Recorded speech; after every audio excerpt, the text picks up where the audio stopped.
ready with me for work, except my coworker just spread a horrible rumor about me. I just got my first job in bottle service at a nightclub. The nightclub industry is not like that, sis. If a coworker has a problem with you, they will call you every name in the book behind your back to all your coworkers or yell it in your face. There's this one girl that worked there and she was in her late 20s. I actually recognized her from Instagram because she followed me a while ago trying to promote her music. A lot of the time on shifts, she would just lean against the bar and glare at everybody in the bar. Whenever I tried to make conversation with her or just ask her a question about what to do on the job, she would just like be really uninterested in talking to me. I'm the type of person where I like to give people the benefit of the doubt, so I was like, maybe she's just depressed or having a bad day. Then I would see her laughing and being all enthusiastic and happy around everybody else except me. Mind you, everybody was new, not just me. The only girl that had been there for a long time was this mean girl. Recently, management decided to make a bunch of changes that were affecting our pay. A few days later, that mean girl just like disappeared. She vanished from the schedule. I just casually asked one of the managers about like where she went, and they told me that she got fired. What I heard from the other bottle girls is that she stormed into the manager's office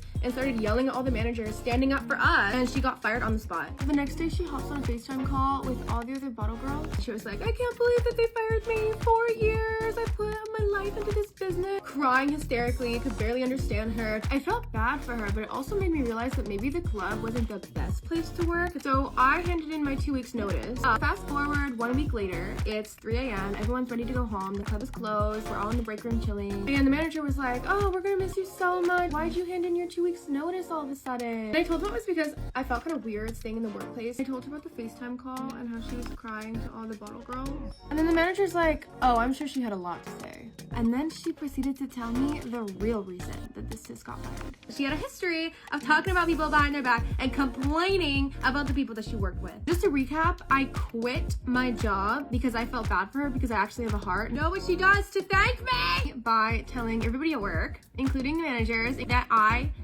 was autistic. That I was slow in the brain, I couldn't do anything right, and I had to be autistic. I am not autistic, by the way, because that does matter quite a bit. I really don't fuck with people who use autism as an insult, because first of all, autism is not an insult. I have a couple best friends that have ASD. They're on the spectrum, and they're so creative, but it's like, oh, somebody new is working here and she's never worked at a nightclub before, and she's also like 8 years younger than me.